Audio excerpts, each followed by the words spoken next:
So, welcome to this little review of the Tronxy X5SA 500 Pro. Very long name for a 3D printer, but I've seen that it has never been reviewed or unboxed on YouTube, so I thought I would do a quick little series on this printer, as it is a very interesting 3D printer for me. The quick summary is it's a 3D printer made by Tronxy, a Chinese-based company, as many 3D printer companies are.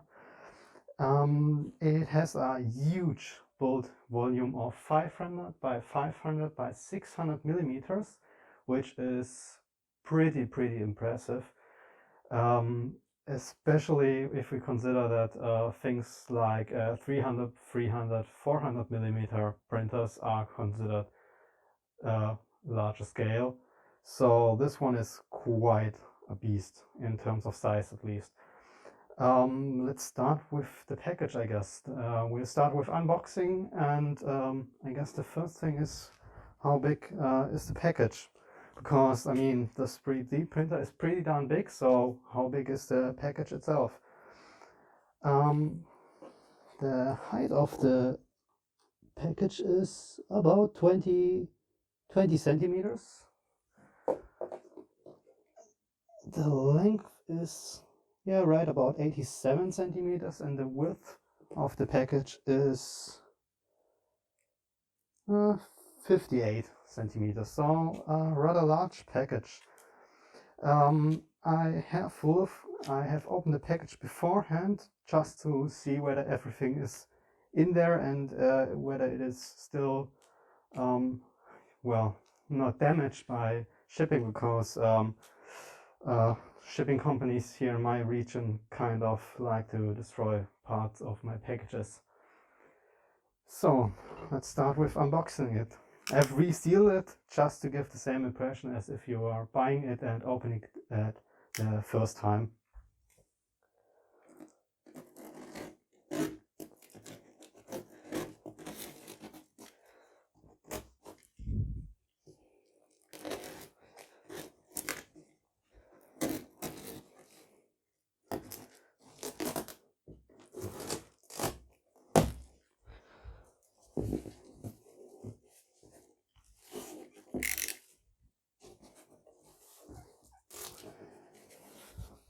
So there it is, or at least parts of it.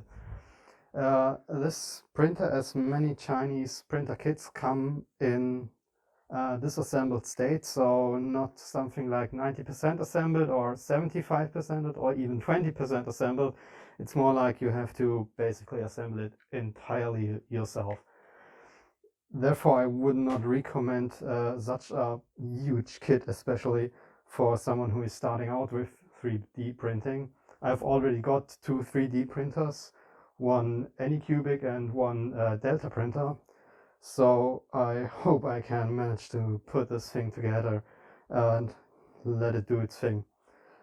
So first things first, the manual, which might be interesting.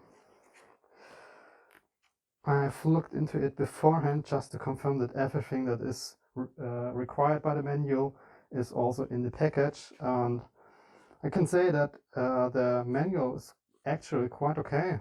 I have seen worse manuals, especially from Chinese-made products. It's not particularly specific about a few things or very explanatory, especially if you're a beginner.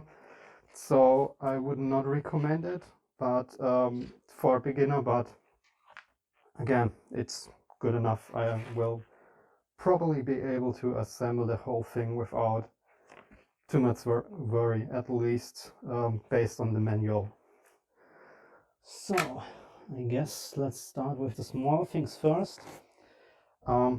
These should be the guides for the rail for the axis, for the top axis.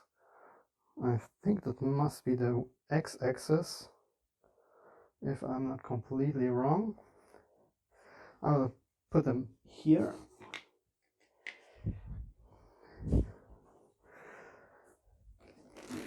I guess the next thing would be this. There are a few zip ties as well as cable guards and the GT2 belt, which is the probably most important thing about the Core XY machine. So these are the 20 by 20 millimeter corner brackets. Two types, one of these L-shaped ones and one of these 90 degrees outside ones. These are go inside and these are on the outside with the screws. It looks like this. In here are the feet. This one comes with feet. The smaller models like the 400 and the standard one with 330 by 330 do not come with feet, I believe. I'm not completely wrong. This one has feet. I guess this makes it a little bit easier to put it somewhere and get it well balanced. The big linear, the big bearings here for the hotbed, as well as some bearings for the screws, I guess. Yes. They're nicely colored blue, baby blue V-slot covers. You can put them in or not, depending on what you like in terms of style and color. Well, tiny package of filament. I guess it's probably PLA. Yeah, it's probably going to be enough to well, get one perimeter around the build surface, because it's just really tiny. I guess it's 50 grams or something. Yeah, I guess.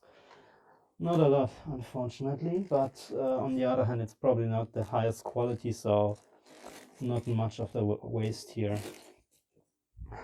European plug power, quite useful, especially if you don't have 20 or so lying around of them. Filament run out sensor with a bracket. USB plug with SD card inserted. Yeah, I guess it's probably one of those generic SD cards. Yeah, 8 gigs. Don't see any brand name on it. Can be good, can work, or might die the second you use it.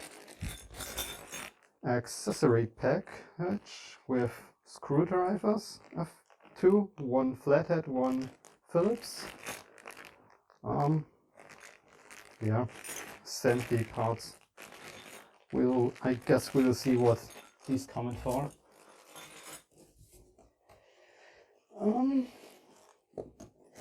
Let's see what other small parts are in here. Two end stop switches, the mechanical ones with the lever.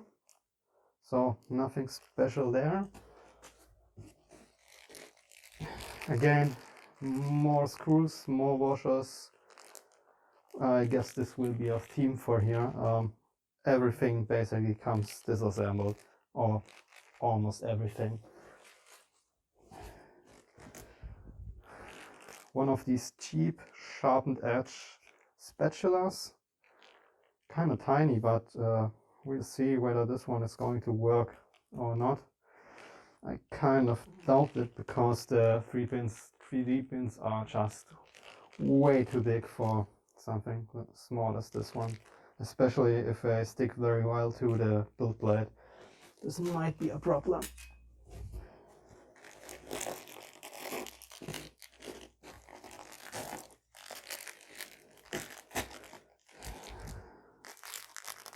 Screws, more screws, a lot more screws. and more screws. These are probably for the heat bed because of the springs. At least they are labeled, which makes it probably a little bit easier to figure out where they are supposed to be going. They have some nice labeling there with D package and C package. A lot better than I feared. Yes, these are the corners for the belts. Let's put them here.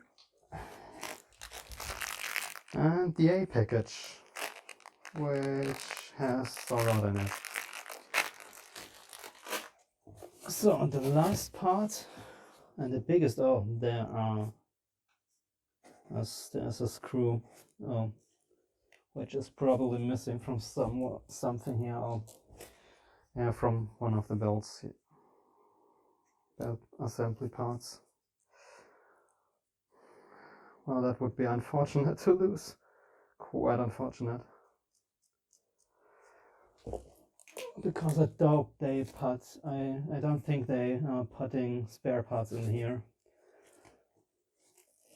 So this is the massive 500 by 500 heat bed.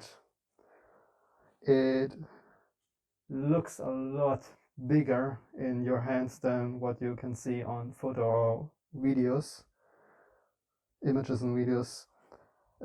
Interestingly, it is powered by 24 volts. Well, this is going to be, well, quite an experiment to see how long it takes to actually heat up, because as far as I can tell, this seems to not be a silicone heat bed but a PCB style one.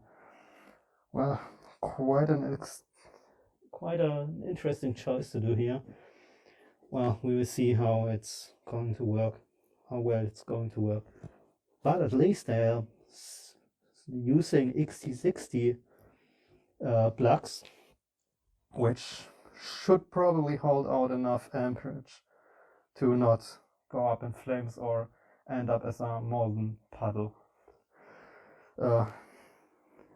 Hopefully they are the genuine ones, but even if they are the knockoffs, they should be good enough, probably, hopefully. And the Tronxy style build-tech print blade with an aluminium underside. Well, let's hope this one is thick enough to actually not bend through in the middle, or we may not get the best prints out of it. I guess I will put this huge box besides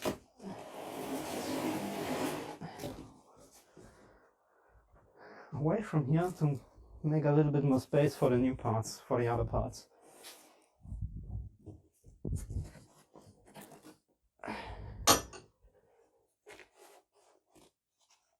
So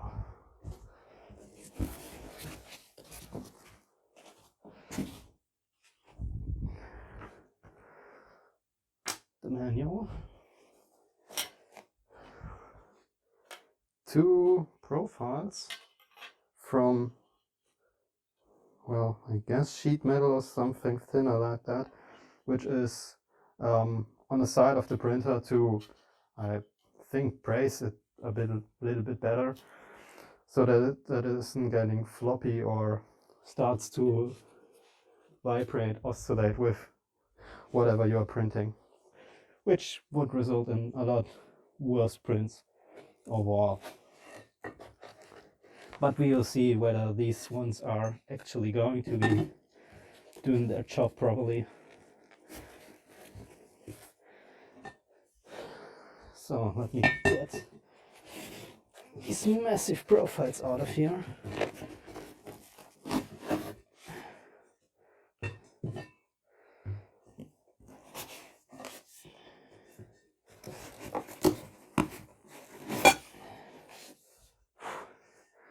Yes, they are quite big, which is great because I mean the 3D printer is quite big, so quite good there. Those seem to be 40 by 40 millimeter profiles. Let me check.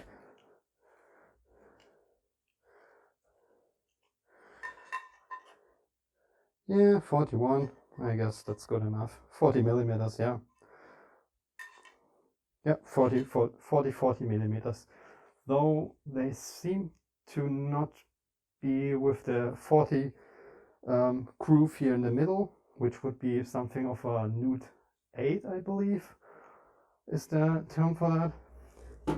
But rather with 2 nude 5 or 6 ones at each side, as well with some bores at both sides. Well, this will be interesting assembly, but they do make quite a sturdy impression on me. A lot better than the 20 by 20 or 20 by 40 profiles. I guess they would be quite undersized for a printer this large.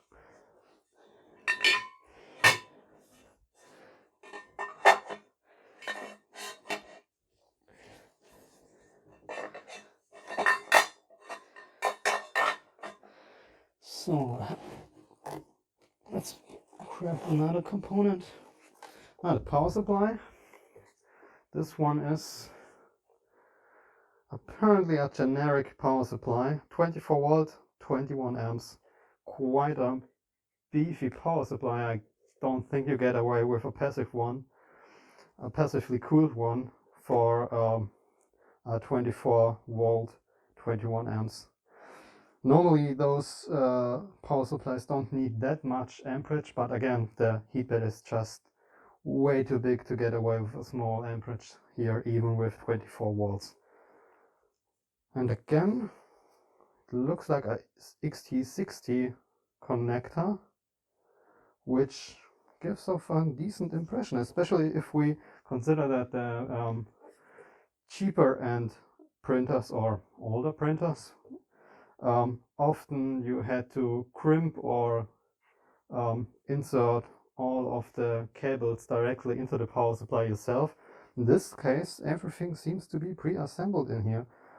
Will be interesting to look into it in a later video, in a later movie, or not movie, sorry, in a later teardown of this thing, to see that it is probably crimped in there, or who knows what they did.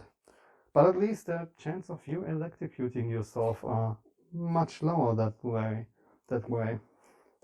So I guess this is a plus for Chinese products. Well, it should have been like that from the get-go, but at least they learn. Apparently they learn. So 2 stepper drive motors for X and Y. Well, it's a Core XY system, so X and Y is not really accurate for that, because if you know a little bit about Core XY, you should know that both stepper motors have to work in tandem to actually move the print head into an X or a Y direction, otherwise it will only go diagonally. So, well, calling them X and Y is kind of a little bit misleading, but I guess it makes it simpler to tell you where to put it on the printer. These ones are also interesting. They are the quite big ones with a Tronxy labeling as well. So I can't see which amperage they are, but they are a lot bigger than the standard ones. If you see, this one is kind of your standard NEMA 17 around 1.7 amps motor or stepper drive motor.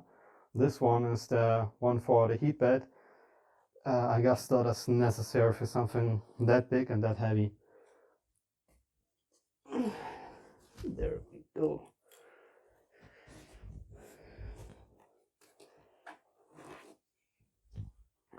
So, and the Titan extruder, or Titan clone extruder, I guess.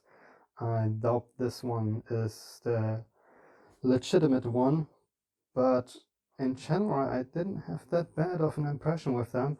They do tend to work quite well, even if they are knockoffs. So I guess this is quite an improvement, especially if we think about the earlier version, which was the non-pro version of these printers, where they had the normal style extruder. Though they already had one which were made out of metal, so better than 3D printed parts or injection molded parts.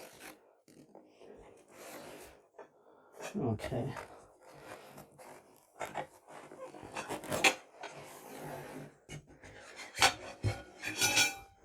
Again, 4 more profiles, which are probably for the bottom part. These ones look like they are 20 by 40 with the same size inlet.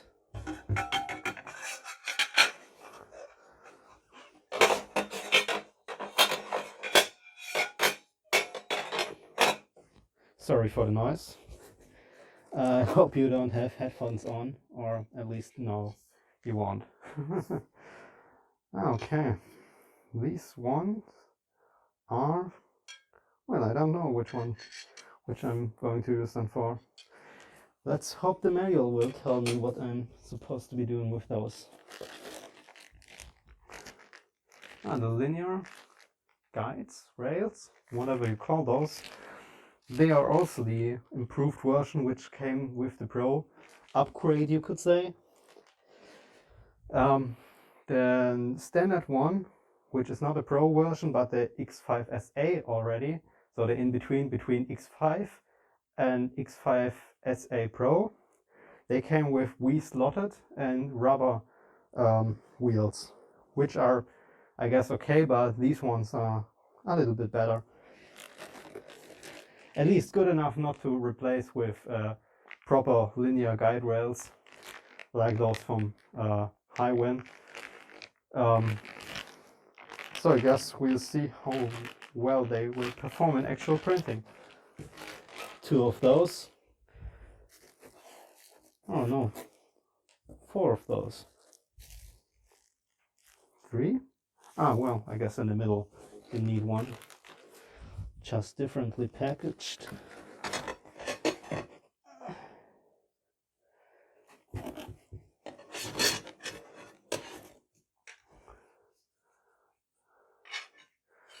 Some aluminium rods, which I have no clue again where they are going to be ending up in the printer, but they probably will have a purpose, hopefully. 20 by 20 aluminium profile.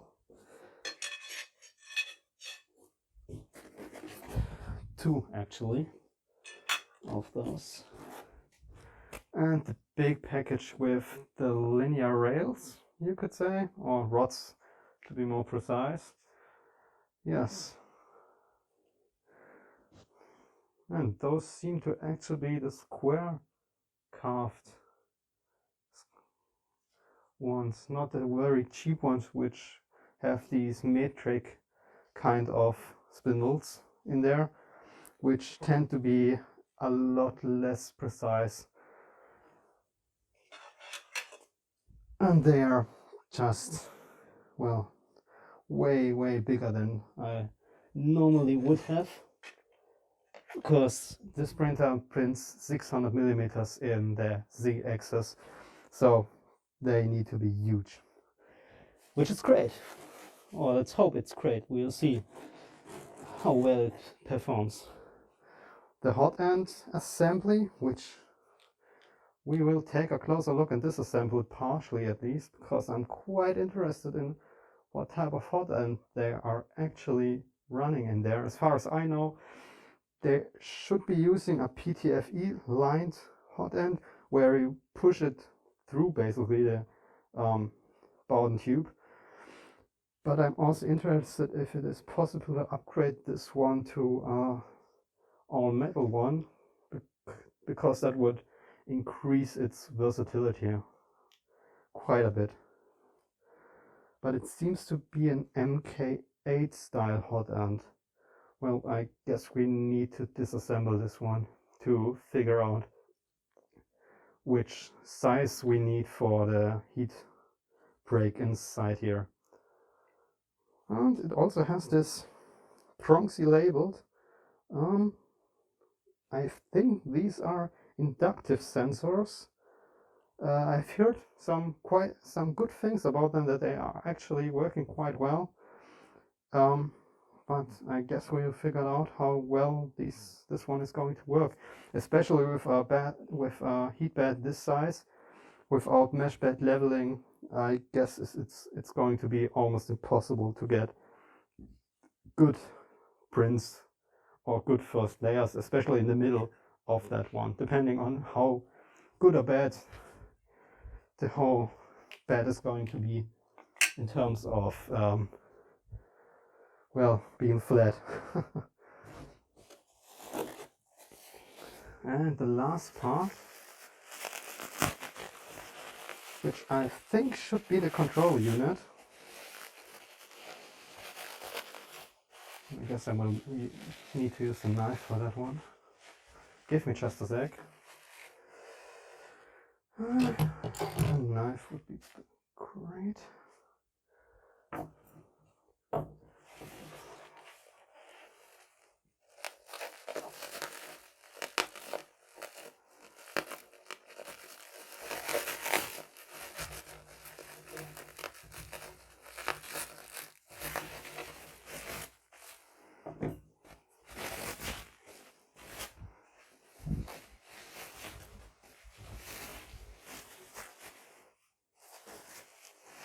Yes, the main unit. Quite an interesting design, especially because the other Tronxy X5SA do have their control board and the logic and the whole touchscreen, I think, separated. This, or at least it's mounted. I think it is actually separated. I'm not quite sure actually about that, because there are so many mates or versions of this printer out there, or generally of this series. I don't know about all of the different versions, but this one I know is the only one which mounts in the top right, I think, of the 3D printer. All the other ones mount in the bottom right. So yeah, they actually went out and made a completely different chassis for this one. But we will definitely need to disassemble this one, because as far as I can see, the small fan inside here is not actually screwed to the case. Well, quite a bummer, I guess. But I would have opened it anyway, because I'm curious to see how what's in there. But again, everything seems to be terminated quite well with the XT60 ones, which I believe do handle up to 60 amps, hence their name, as well as with these connectors here. This one is also an interesting one with this ribbon style connector, which I believe is for the hot end. It makes the whole electrical assembly a lot easier and less likely for you to fail. Because they have the retainers for these connectors on the hot end, the likelihood of it actually unplugging accidentally is quite small. At least I would believe that is the case. I did not assemble one beforehand, or had one for longer times.